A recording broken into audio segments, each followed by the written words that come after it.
Content warnings. This episode includes mentions of racism, sexism, homophobia, American politics, and AIDS.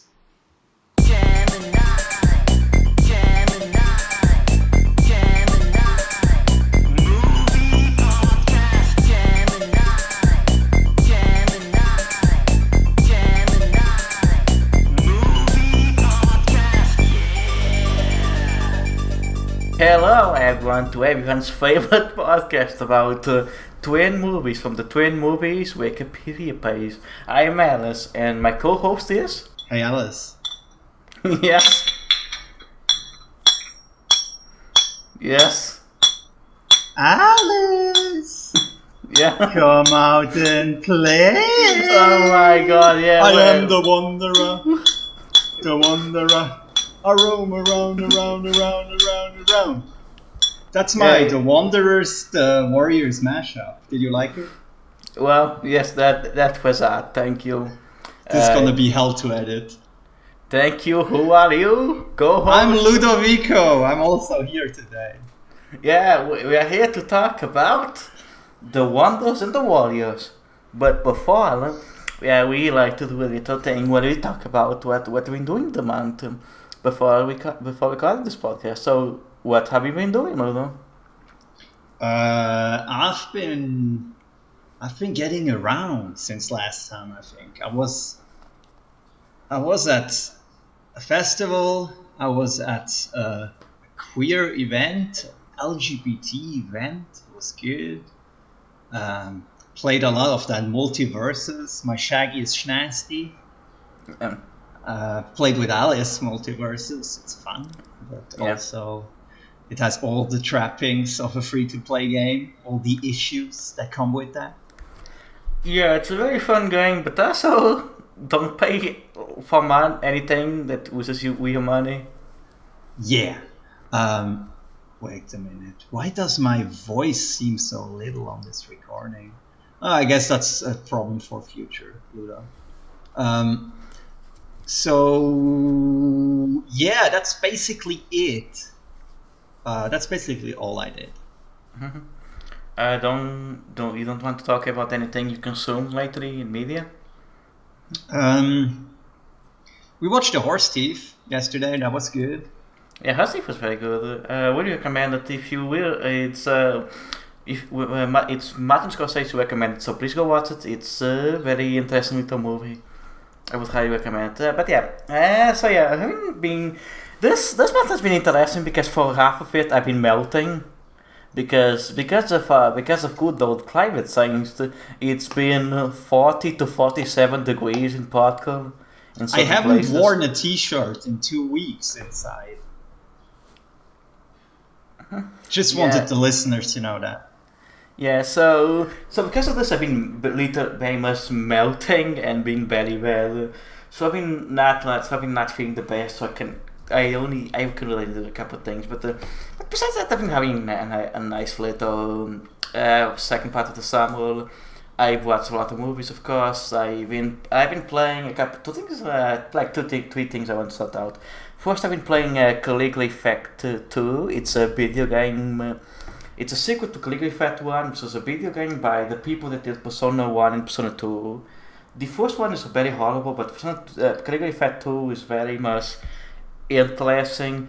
It's basic idea. It's a game set in virtual paradise where you basically to escape have to fight legally distinct Hatsune Miku.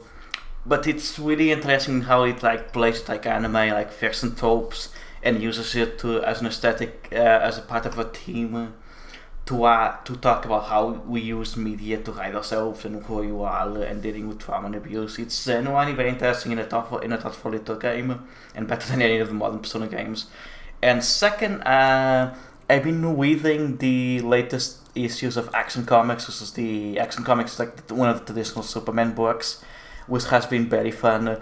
So this current one of Action Comics is about basically it's Superman as John Carter of Mars.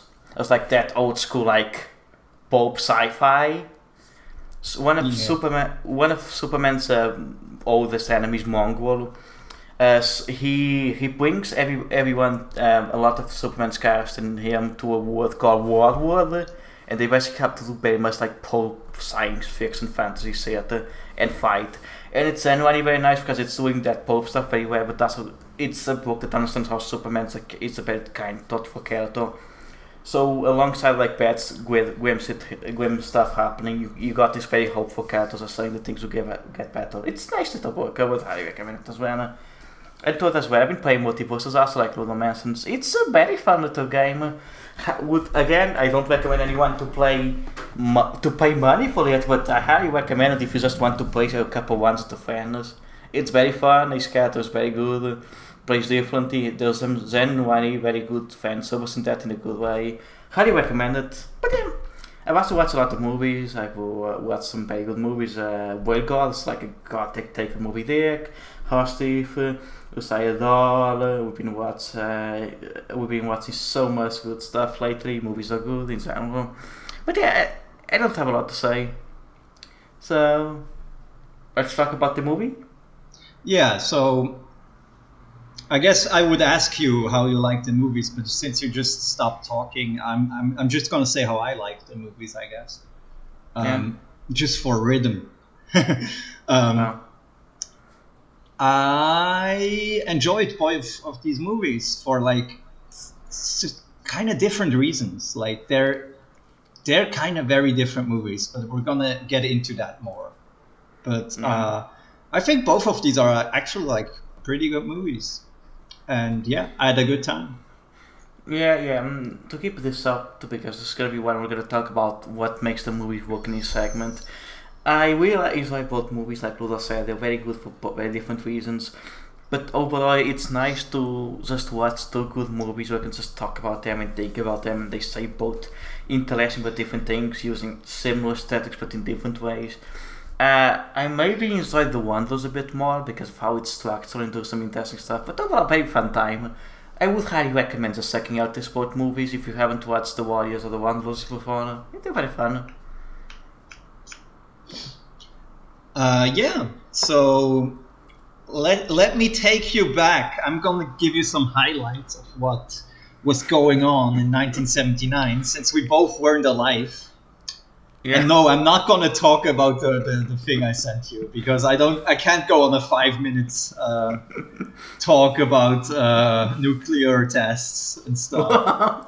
Well, okay, so 1979. Disco dominates the charts. There's also like Disco Destruction Night that happens in this year, like where they like burn disco records in a stadium before a fight, before a baseball or a football game, and then it kind of started the riots, and the game couldn't like be played. Yeah.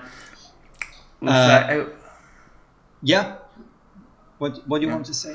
No, I was just saying I would highly recommend anyone reading about that, because it's, if you think a lot about backlash to queerness and blackness in media, when any media has blackness or queerness or any person who's not white, I highly recommend about that, because so much of this Revolution Night was just fueled by homophobia and general racism.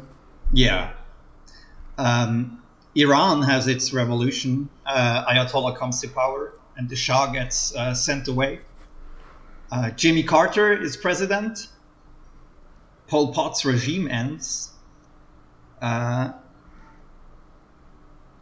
What is it? The Daytona 500 is televised in full for the first time. NASCAR. Philips demonstrates the compact disc for the first time. Both Nickelodeon and Mobile Suit Gundam start in 1979. Well, two classics. The Sony Walkman is released, and Michael Jackson released Off the Wall. So yeah, that's like the big hallmarks of that year, I would say, like to like get you into the context. And of course, that year was like a big year for gang movies. Like we are talking about two that are set in New York, but there are at least 5 gang movies released in that year. Mm-hmm. So, yeah, it was on people's minds. Yeah.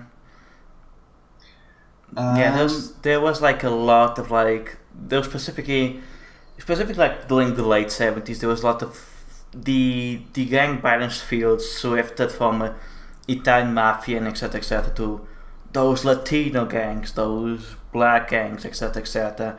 Which then was part of like violent crime, where like you can see with Reagan. Yeah, which is interesting since apparently Reagan was a big fan of the Warriors. I mean, that makes sense. I'm going to talk about that, but that makes sense, really. Yeah. It makes sense on multiple levels, but it's also interesting. That's like the time frame. Of course, you could go like on forever to like what caused this focus on gang violence and like how the gang milieu in like cities like Los Angeles and New York like was created, and like what kind of zoning and political reasons were there for this to even happen. But like I think that's a bit beyond the scope of this podcast. Yeah. So we're gonna mostly focus on the movies and like give our takes in terms of culture. But of course, we're two white Europeans, so there's certainly stuff that can be said by people who have more experience in this. So yeah. As always, please don't take our word as with God. We're just two random people doing a podcast. We're just giving our takes and like interpreting the movies and talking about how they're made and contrasting them. Yeah.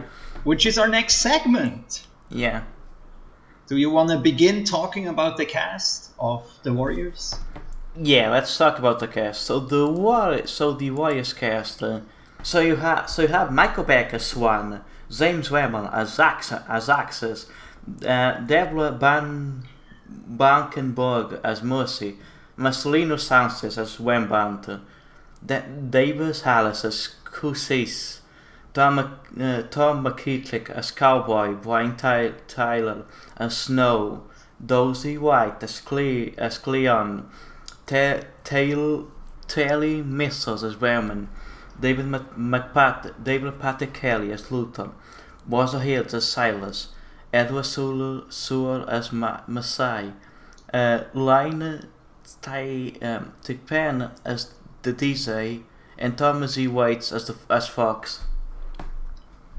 Yes. How? What did you think? The cast in the Warriors, specifically for the Warriors, yeah, it's interesting because the acting in the Warriors is very sparse. Because the movie is interesting. The movie, there was interviews with Walter Hill about this. He wanted to make the movie much more sparse than like the original book it was based on.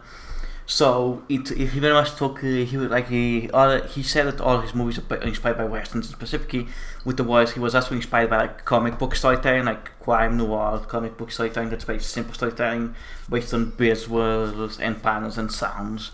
And you can notice this because this goes not in the characters, but everything's very sparse.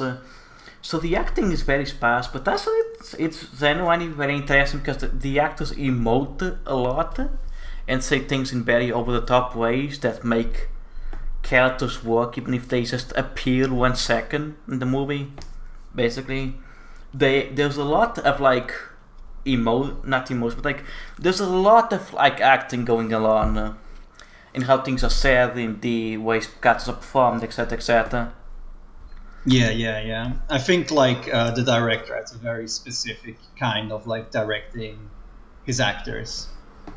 Yeah, it's very much like trying to create like this big like, I guess this big like moments like the guy that says, if you have watched the Warriors, you know about the guy that says, Warriors come out and play. And that's a very that's like that character's not very much in the movie, but just the way that line is said sticks in your head. It creates this moment that doesn't really leave your head. Yeah, that line was actually improvised, I learned. Like the actor just came up with that on the spot. That's pretty cool. Yeah, like I said, it's a movie very much where a lot of the acting is very like sparse and not very like emote, but it's like very like it sticks in your head. What the lines said, the lines, the way they are acted. They do a pretty good job. With just making this very bombastic.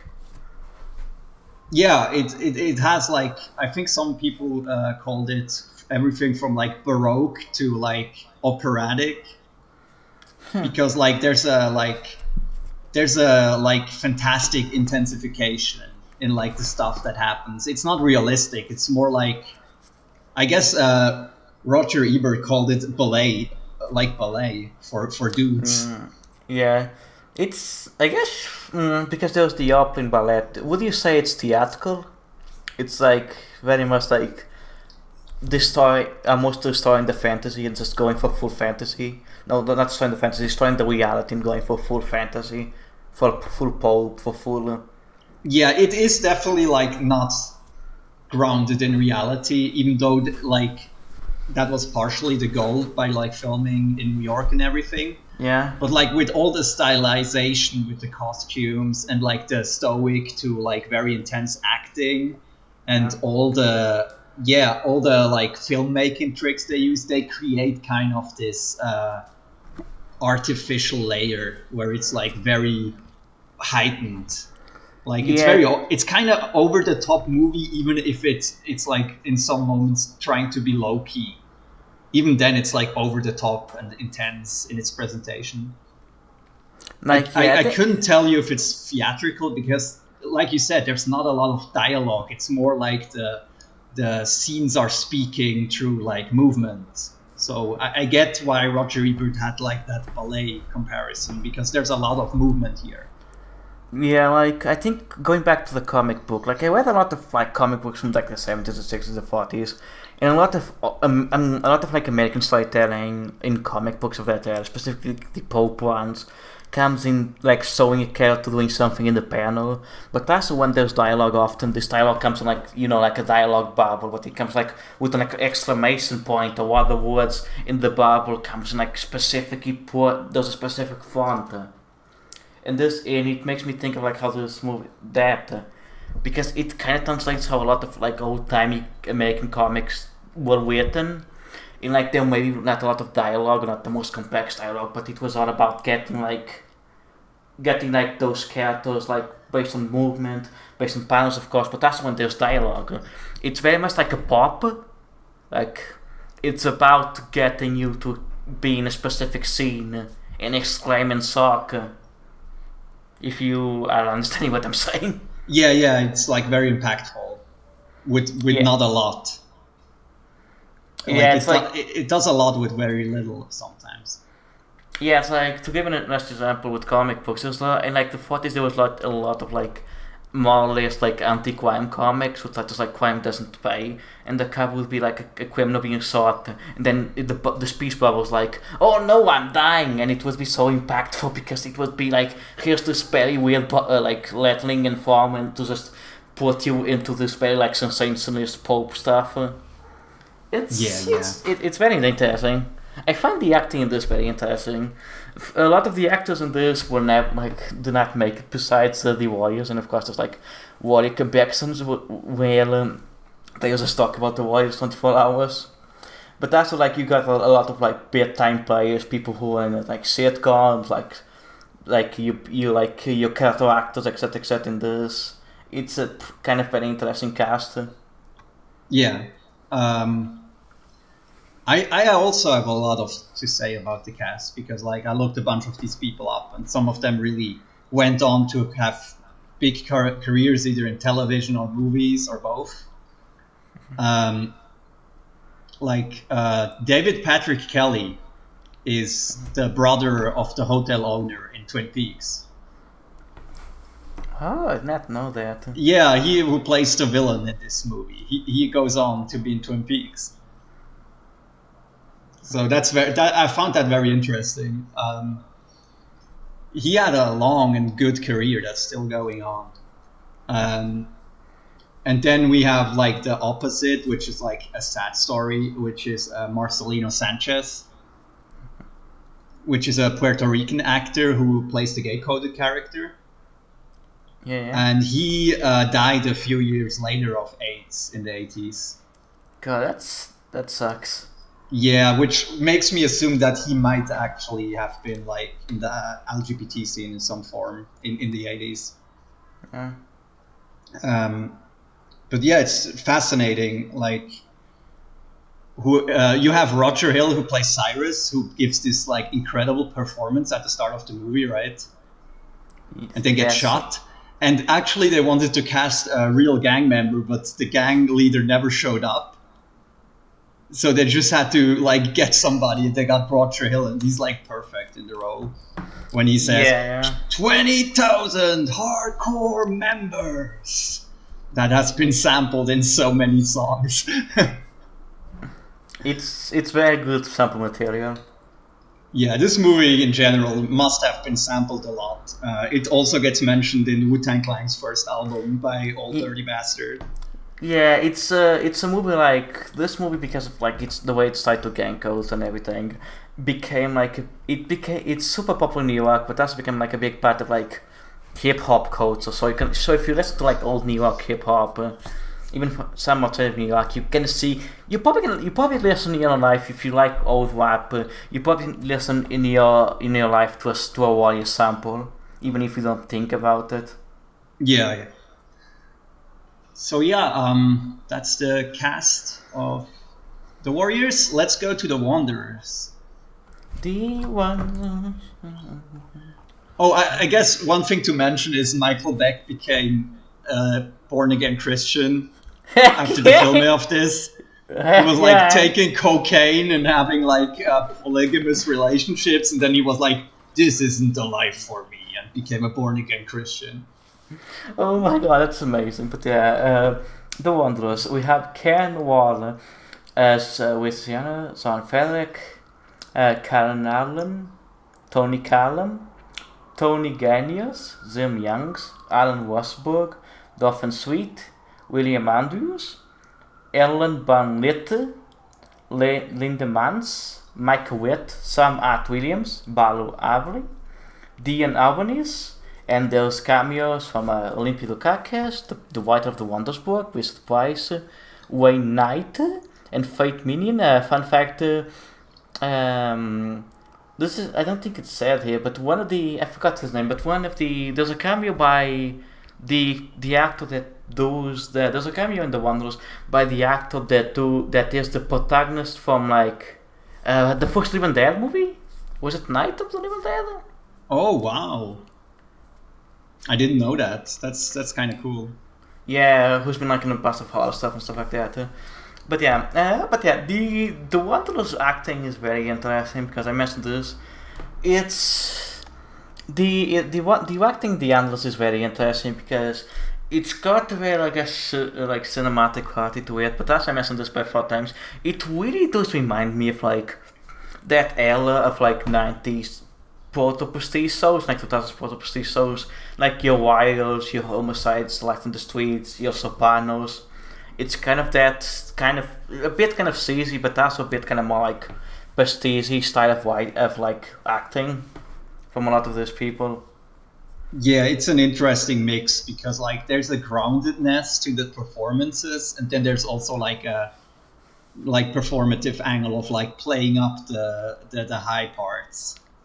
Yeah, it's interesting because like there's a lot of like very much like acting going on, like capital acting, but then there's a lot of like on purpose like just doing very silly like Italian voices and stuff for comedic relief, and like on purpose joking, which is interesting.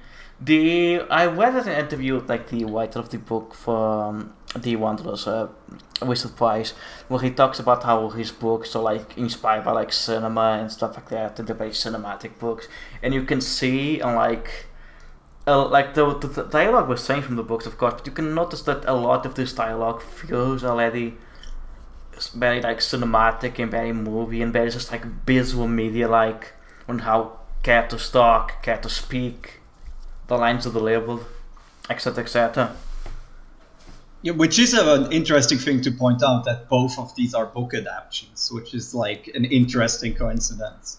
Yeah, it's interesting. They put New York set gang movies at the book adaptations that got fan bases in New York and other places.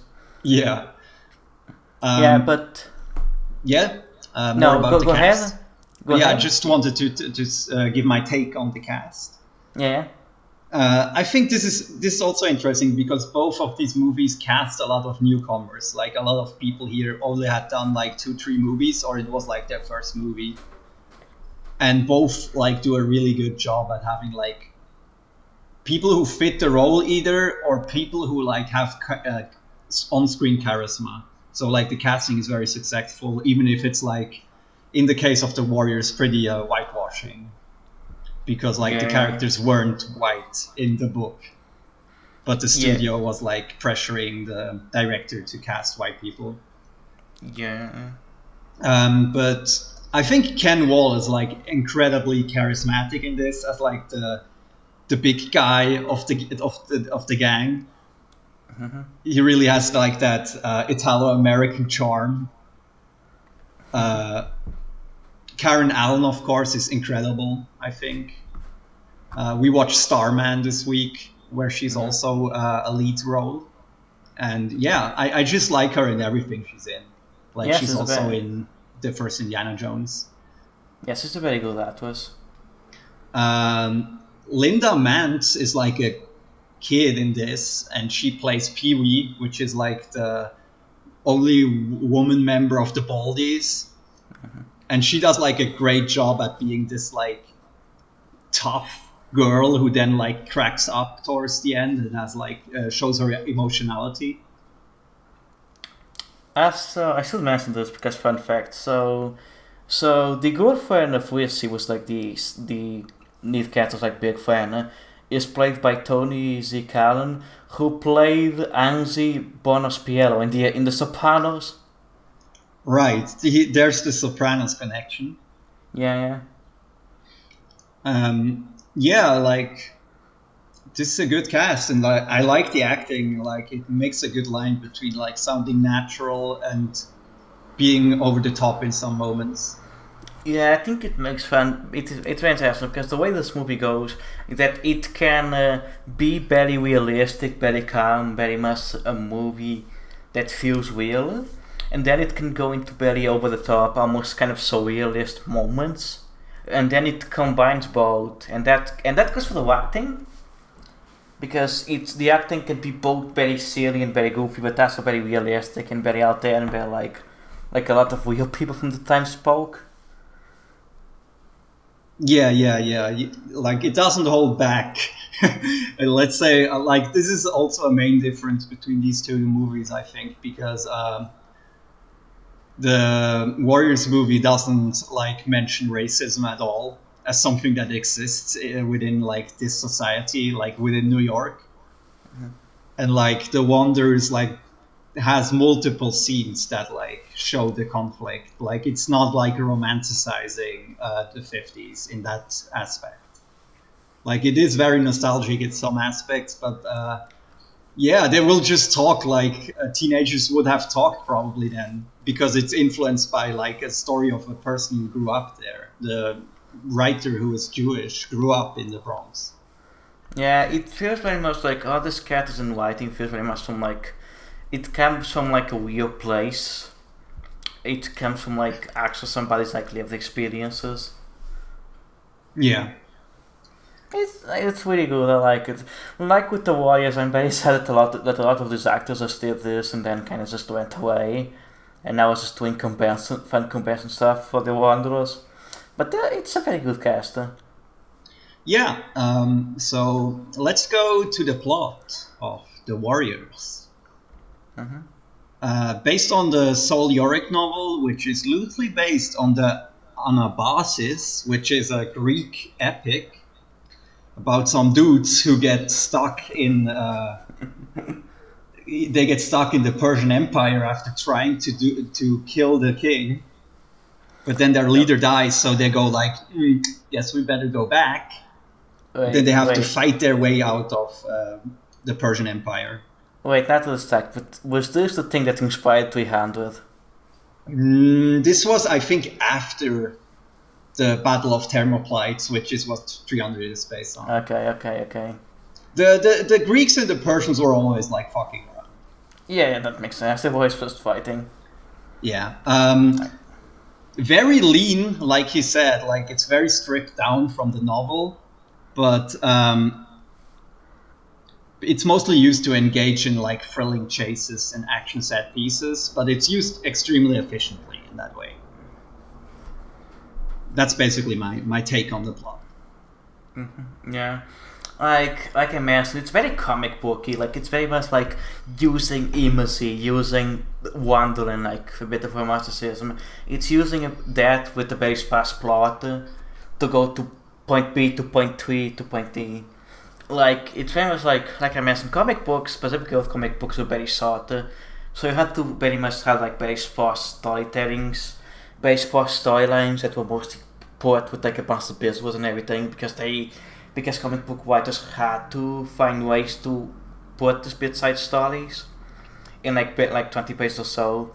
So they find shortcuts and other ways that in the media were ways to communicate the story. And you can fantastically see like a lot of that in The Warriors because it communicates a lot to imagery. The plot is often communicated to like visuals, to like very sparse dialogue, etc. etc. Yeah. I guess you could describe it as efficient writing. Yeah. But also, like, it takes its, like, even when nobody speaks, there's, like, a lot of things happening on screen. There's not a lot of, like, pure atmosphere scenes. There's always, like, something happening. The plot is always moving. Yeah, it's very much very fast storytelling. They're always moving, but always just keeping you giving information into visual to dialogue and going. It's well structured. It's a well structured like story. Yeah. Do we want to go to the Wanderers plot? Yeah, the Warriors is interesting because the Wanderers is much more like episodic. This is why I mentioned like the Port of Streets TV thing. It's very much a bunch of moments that then like lead into a finale that go into these episodes go into like the psychology of who these characters are, the setting, why these characters are these characters, and then they build up into the final moment. It's very much like each part of the movie is like its own little bit, but they all combine in the end, specifically thematically. There's like a slice of life character study thing going on where we get like into the lives of these different people and see them like live their day-to-day lives. The Warriors is like the plot happens over one night, right? Yeah. And with the Wanderers, we basically follow the characters for I think months as they like develop relationships and like as 1963 like the cultural and political shift happens. Like we see the JFK assassination happen. We see Bob Dylan perform.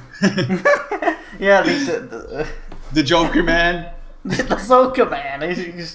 He did not perform Soca Man though. That's much later. Yeah, but yeah, that's very interesting. It's like this Richard Price novel adaptation who is like split up in a series of vignettes, and they express nostalgia for the like 50s and 60s Bronx while also not shying away from the like more troubling side of the time and place. Because like there's an interesting thing in these two movies to compare about the way violence is treated. Mm-hmm. Because like the Warriors had like very let's say choreographed sanitized violence often. You don't really see blood, or the impacts of punches are often like behind the backs of people. But in the Wanderers, when violence happens, because these characters are like so I guess emotionally based with each other, like we understand their relationships, and they're not like as stoic. They're not warriors. They're like people. When violence happens, it feels more impactful for the most part. Like the first fight scene in that movie, like feels really brutal in a way. Yeah, it's interesting because the violence is also kind of very messy. It's not clean. You can see like how violence actually is. Yeah, I think people really got hurt in those brawls. Like, when I read up on it, a bunch of people actually got hurt in those fights. It's a 70s movie. If you ever see like a 70s movie, the actors probably got hurt at one point. But yeah, like the violence feels very messy. It does not feel like the pain is there, the wounds are there. It's not even just like you get cut, you lose your arm. It's like the cut is there. It's like it's very much showing the messiness of the violence and the gang violence, and that combines also with how each episode goes, because it starts very goofy, very silly. The movie is labeled on Wikipedia as a dramatic comedy, but it's very goofy, very silly, and then you get this kind of visceral moments of violence. Kind of just like, To give an example, there's like one of the later parts of the movies. Basically, they frame like gangs going to get the characters as like basically like horror movie masters, where they're just chasing them, and one of the characters falls and basically gets consumed like in a zombie movie. It's fascinating. It's like almost surreal. Yeah, that night scene where they like stab the one guy is extremely weird. Like it's like the movie shifts gears entirely and becomes like you said, like either like a thriller or a horror movie for like 5 minutes.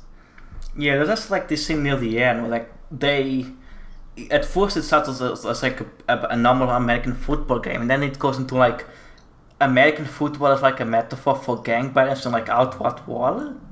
That scene is fascinating because I think that's where the violence is the least realistic, because there's like the dad of one of the Italians who's like picking up a guy by his legs and using him as a weapon.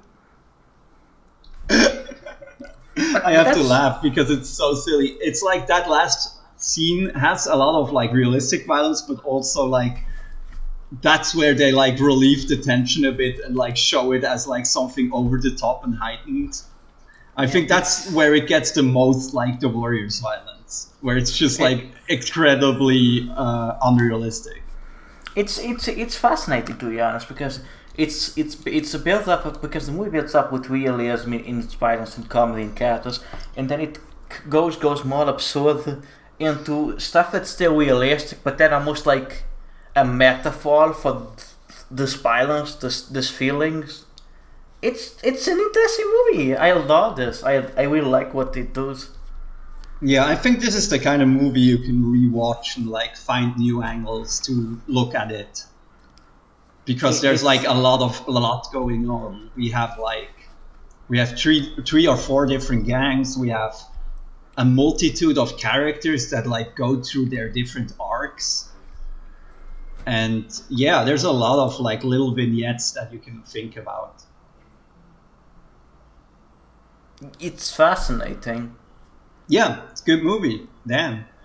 Wow, good. Cinema, good. Wow, cinema. So let's talk about the teams of the Warriors. Gangs are cool. You just need to fight some people, I guess. Wouldn't it be cool if there was a baseball gang? No, there was actually like a baseball jacket wearing gang apparently that this is loosely based on, but they didn't have like face painting and baseball bats and everything. They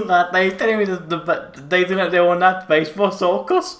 They did not just baseball soak around with baseball bats. Sadly not. I think that would have been a bit too easy for the cops to spot them. Maybe these guys who walk around at like in the middle of the night with baseball bats and like face painting, maybe they're not cool. But no, I would say the teams are like tribal brotherhood and masculinity in an urban environment.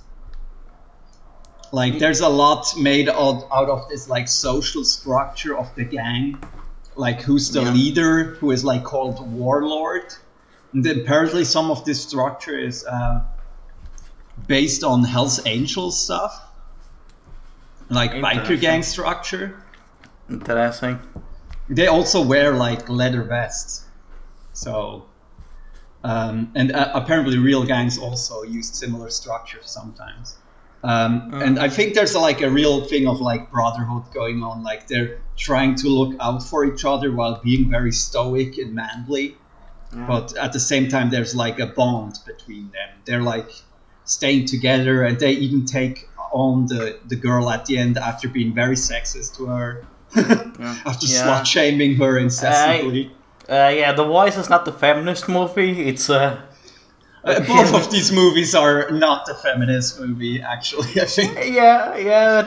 But specifically, The Warriors is kind of a lot. A lot of times, it's how it depicts women and like a lot of stuff. But yeah, there's also like the lesbian coded gang, because in the book there is apparently a lesbian gang that is mentioned.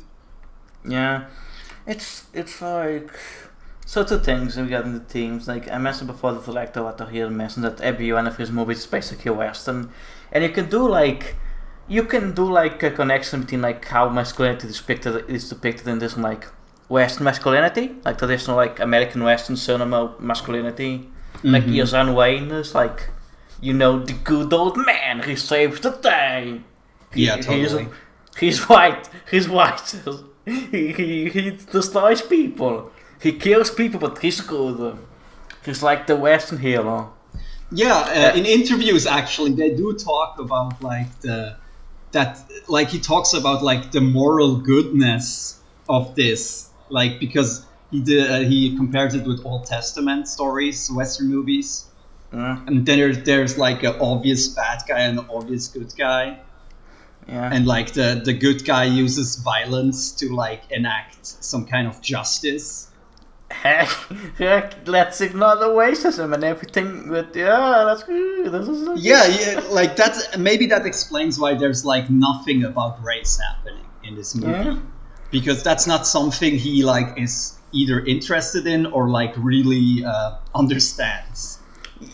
Like I gotta say, I'm thankful that they did not just follow up with like the Westerns. They did not just have like racist Native American gangs or something. I mean, one of them wears Native American gear, and another one has like a cowboy hat, I think. Yeah. Like you can see very much that masculinity and like that type of like very much like Westerners put into this. The other thing is like when you said that wagon like this, I thought I'm gonna ask you a question. This is basically like that West like right. This is basically like that West before that West, but instead of some guy killing gangs, it's the gang as like the Death Wish guy. I looked it up before the podcast, and this is actually after Death Wish. But instead of like a guy enacting vengeance because like his woman got attacked, it's basically a gang getting justice for like being falsely framed. Yeah, like there's a lot to be said into this because this is like sold as a gang movie, but it's really like morality-wise, thematic-wise, it's very much like in that category of like we balance good mother guy saves the day movies. Yeah, there's a good cowboy and a bad cowboy. Because like it doesn't judge gangsters or like gangs. It doesn't judge on that structure, and it's not interested in making any cultural commentary or analysis besides that one scene where there's like two couples of like richer people looking down on them in the subway towards the end. That's all the social commentary we get in this movie. It's more interested in depicting this archetypal story of the good violent person against the bad violent person. Yeah. It's very much part of that morality, which you can see why Wagon and Company likes those stories. You can see very much like this. There's an article I link about how But very much like how the Warriors are like a panic around it because it was a movie promoting like gang violence, but also how the movie is part of like the rhetoric of like what's good or bad violence. Because there's very few actual violence in this. It barely talks about racism. Like we mentioned, it's basically like it's like what's a South Bronson movie. It's basically one of those. It's like if Charles Bronson's Death Wish was a comic book movie and Charles Bronson was a gangster too. Yeah, it's like actually for like poor. It's like what you would get in the same era with like Italian gangsters and like even like in Italy, like with Yakuza cinema. It's heck yeah, good old gangsters, but specifically because it's part of like the morality of it. Yeah, Yakuza movies are a good comparison that I didn't think about. Yeah. It's specifically about mythologizing these figures of the gang. And of like the hyper masculine group of people that like defend their territory. Yeah, it's like we need a gang to protect us from the actor gangs because they're the bad ones, or like the good gang. I mean, apparently that was like in some parts of New York the thing that happened, that basically because the cops didn't go into certain parts of the city. Oh yeah, like to be clear, like people would just like form gangs to defend their neighborhood. Like the word gang, and specifically the idea of how you see gangs is very much like racialized, and like a lot of gangs are just groups of people to self-defend, even if like later on they maybe turn out to be bad. But with this is not the movie about needing to form a community self-defense group that may be seen as criminal by like the state. It's a movie with the ideology of the gang is the ideology of like the good white suitor, or the good white killer, the good white dude in search of revenge, because the bad people killed his wife.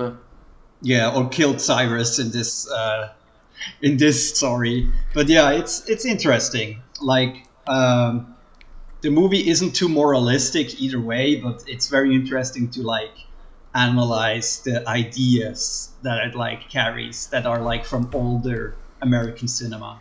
Yeah, like I was saying, it's at least not as repulsive as like You're There Twist or something. It's not Dirty Harry. It doesn't go full Dirty Harry. It doesn't, like the gangs here are very apoliticized. So you don't really get like the evil communist or the evil feminist or like the evil everything. It goes in some of that, but it never goes into full, like fascism territory. A lot of it's more like everybody's fucked up, but there are like humans. They're still like humans for the most part. Yeah. There's also themes of brotherhood and stuff like that go into this and how it seems masculinity. It's interesting to talk about specifically as part of that wave of cinema we talked about. It's interesting. Do you want to talk about The Wanderers? I just wanted to mention that it's very interesting that like there's the one gay-coded character, but they use a bunch of homophobic slurs. Yeah. It's very confusing because they never address this in any way. It's just like, yeah, we have a gay friend, so we can say the word, whatever. Yeah, like a lot of games of the cell were formed from marginalized people, but it doesn't. The movie only uses that as like a meme, as an aesthetic. It never really brings up the marginalized people, but the gang. It kind of reinforces this idea, this read we have on like it being very apolitical and showing stuff more as, I guess, scenery, almost in an exploitative sense, like just showing urban stuff. Like what here has said, he doesn't make movies for for a team or anything. He just makes cool cowboy movies, and this is very much like, wow, cool cowboy. Yeah. Wow, cool gangs. But yeah, anyway, let's go to The Wanderers. The themes of The Wanderers. Coming of age and the cultural shift following the JFK assassination and the rise of the 60s counterculture. Yeah, you can see very much a lot of like stuff about dealing with change, dealing how things change, like specifically Because this is set in like the 70s, right? Like early Early 70s, 60s. 60s. Oh yeah, early 60s. So you could see a lot of stuff about, specifically because this talks about the Italian American gangs. It's very much still about the traditional mafia, traditional gangs of that style, and how that changes with the rise of new gangs, and specifically with what happens in the 60s. Like there's a scene where the characters watch like the JFK assassination on TV. That's inspired by something the inspired by the writer and director. It's very much about the changes coming and how young people deal with that, and like using gangs as like a way of like dealing with societal trauma, and dealing with change. We have a lot of like transformative elements. Like at the start, the gangs are very adversarial, and then at the end, they basically team up to fight the bad gang. Which I don't know if they're Irish, but they're like a bunch of white guys who like are very violent. But yeah, it's very interesting. It's hard to actually like talk about it because like this is so foreign to me. This switch from like the rockabilly subculture to like the more hippie and folk subculture is something that is like hard to grasp. I guess LSD and the Vietnam War had a lot to do with that. Yeah, but those aren't really the elements that they talk about. They more focus on JFK and folk music. Yeah. And it's almost outside of my cultural range, but that's what makes it so interesting. Like it makes you think about the period of American history that's like a transitional period, and that's like a very interesting thing to think about that instead of thinking of like, oh, this is the rockabilly age and this is the hippie age, because there's always like a part in between. Yeah, it's interesting. Also, to see like these characters grow up is of course always a good plot to have. Like they do their like macho chauvinist stuff, but also they have like real relationships with like the women they fall in love with. It feels like kind of critical of that stuff, at least.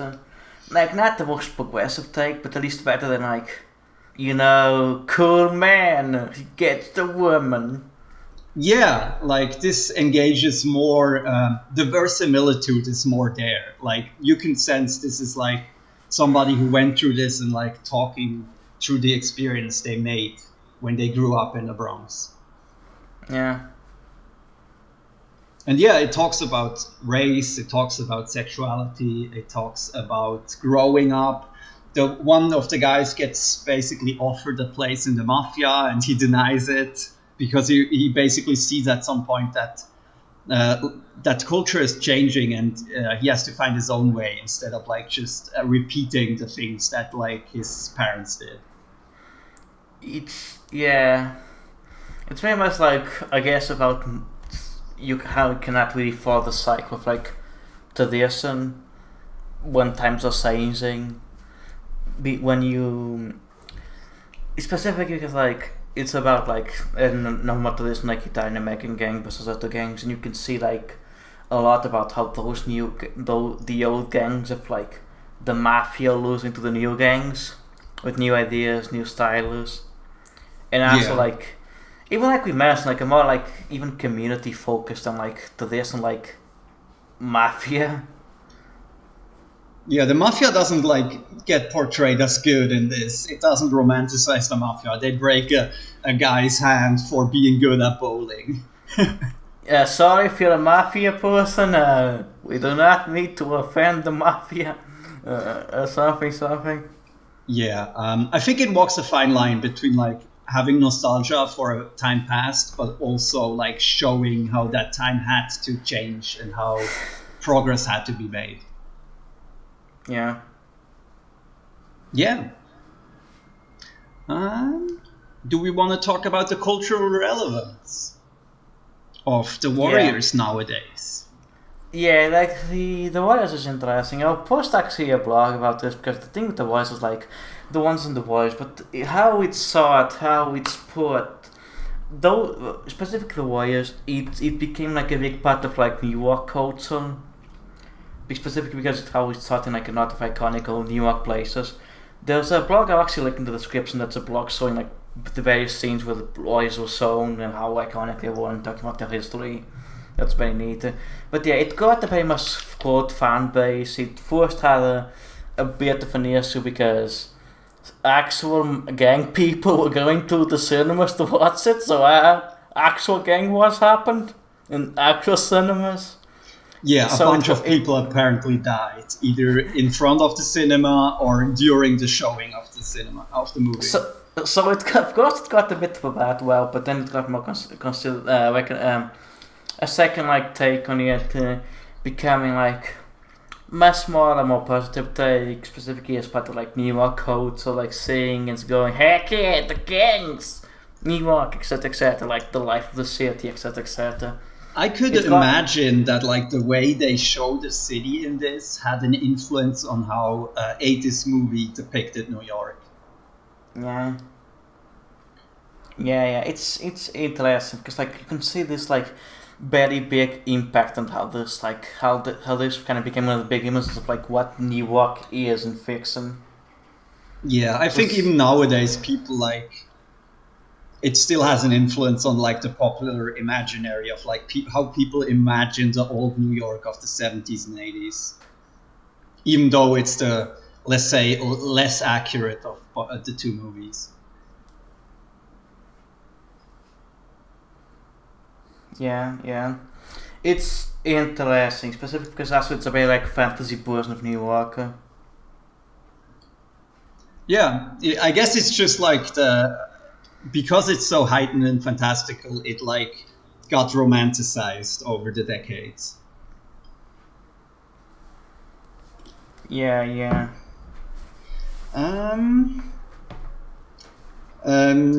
Funnily enough, the Wanderers made $500,000 more than the Warriors in box office. So it was more lucrative, but it was less had less cultural staying power because it's hard to gauge for me the cultural relevance of the Wanderers nowadays. But I think the characters and like the stories it tells are very relatable still. Yeah, like you can notice it compared to the Warriors, it had a smaller fan base, but it still has like a lot of people that like it and like organize events for it because it does talk like it's kind of like a more realistic version of the Warriors. So you got people who see that and see the humanity and really like it. Yeah, I think there's like more to dig into and more humanity to find in the Wanderers than the Warriors. Yeah. Yeah, and that's why I guess both of them are like evergreens. Like people are gonna watch this movie like 2 decades from now. They're still gonna like find these movies. Yeah. So, do we want to talk about the cinematography, or do you have anything to add? The cinematography, I think we talked about it very much, but as I say it, as I mentioned, the Warriors is very comic booky. There's a feeling very much like, that kind of pulp, very much like pulp, but that's kind of experimental in sorts, how characters are sort, very much focusing in the moments. It's very interesting, but I already mentioned how like, it's very comic booky how I saw it, it's very things. The only thing I have to say is the Wanderers, because the Wanderers were shot by the same person who did like Taxi Driver and stuff, and you can see it. You can see very much like realism and grime to it. There's like the scene in the bowling alley gets very dramatic and very like focused on the stress and everything. You can notice very much it's the same person who shot Taxi Driver, Racing Bull, and that's a Space Jam 1 shot this. The grimy epic that is Space Jam 1. Well, yeah. But yeah, you can notice very much that it's very much like Kwanagami, kind of showing like the humanities people and talking about the humanism, like specifically like also like the way that the almost zombie scene is shot is like so surreal. The way the final scene in the American football game is shot, it's just like full on. It's very interesting. Yeah. I think the Warriors has like extremely impressive night scenes. Like all of this movie is like shot at night and most on location, and that makes it like very impressive from a technical standpoint that they like could light these scenes correctly. Of course, some stuff is like underexposed, but they use a lot of like neon and the colorful outfits to make like really good cinematography. The Wanderers has the guy um, from Taxi Driver, and yeah, it's really grimy, but also in sometimes like really fantastical or out there when they do like the scenes like you described of the like horror movie like scene where this gang, wherever they are, except for the like football game at the end, wherever they are, there's like fog showing up. Like their place is like covered in fog 24/7. It's really cool. So yeah, it's used very effectively. It knows when to be like grounded, and it knows when to go like over the top. The cinematography. Yeah. Okay. Yes. Do you have anything to add? No, it both have very good cinematography. So let's go to the final thing, the soundtrack. Yeah, let's go to the music. Music makes me alive. Okay, so the Warrior. Do you want to start with the Warriors or the? Yeah, let's start with the Warriors. The Warriors. So the Warriors. The soundtrack of the Warriors is very interesting. It has like a bunch of like R&B, funk, walk. It's very much like a 70s soundtrack. It's very much like that tale of like 70s music. Very like multicultural, very like diverse, that specific like urban sound. Yeah, I think the track everybody remembers from that movie is Nowhere to Run. That plays when basically the chase starts. Yeah. It's the soundtrack is very like kind of sparingly used, but it's there for like the big moments of like emotion. Yeah, there's also some like synth tracks that are used like for the action scenes and the chase scenes that are like not pop music. Yeah, those are also like they don't even like they basically enhance the scene without being too interrupting of like the atmosphere. Yeah. I also found it interesting how they framed like the pop songs in this framing device of like the woman, the DJ who basically communicates with the gangs and then plays songs basically. That I found that very cool. Yeah, it's very interesting about like the using of the communication of music in those scenes to communicate with the warriors. It's interesting. Yeah, it's very stylish. Yeah, it's very stylized and very kind of like surreal in that scenes, and it's really interesting. But yeah, I think the soundtrack's like very Spanish used, but it's very like it's cool. It's very much like a very cool soundtrack in the sense of the words. Whereas like the Wanderers uses like its soundtrack in the Wanderers has like a bounce of like famous like 50s tunes and stuff like that. You have like the Wanderers, of course, if you ever played Fallout. Big Girls and Cry, Yeah, Walk Like a Man, etc. A lot of stuff from the 50s, from the 60s. There's of course Bob Dylan as well, The Times Are Changing. A lot of it literally is used to communicate that where the times are changing. About with the past, the 50s to the 60s. It's used to describe a certain part of like nostalgia. But that's the changing of that time. Yeah, it basically uses a bunch of bebop and rock and roll to like establish the rockabilly era, and then switches it up. Whoa! Holy shit! That's a carrot. It uses also the Wanderers team as basically the team music of the gang, which is like interesting. They sing the song at some point together. So both like have not only like they have diegetic soundtrack playing. They have the music really playing in the movie. And yeah, it's also, I like the use of the Bob Dylan song here way more than in The Watchmen. Yeah, because here it's like literally performed by Bob Dylan, and literally part of like like the thematic sense. It's the sense that this is literally the times of changing. It's like the 50s to the 60s.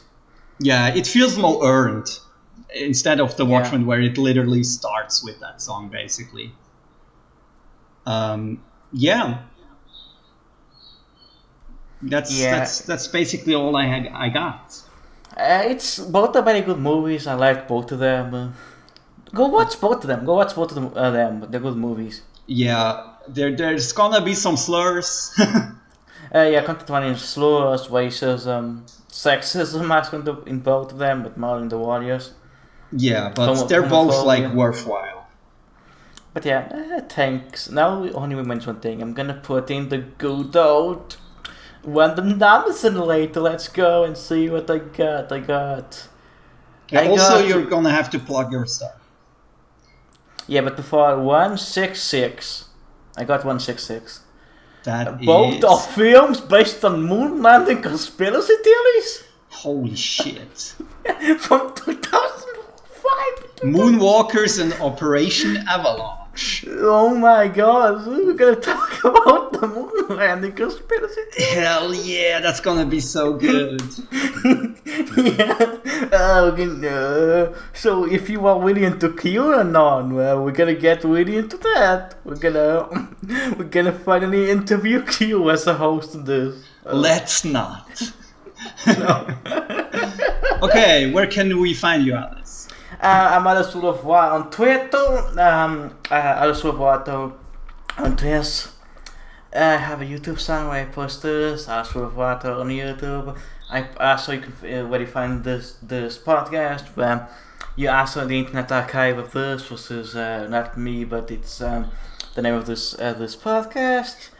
And most important, and if I'm also on co-host now, well, so if you have co-host and can post there, I'm the Portuguese Zoke. No, I'm the Zoke of Portugal there.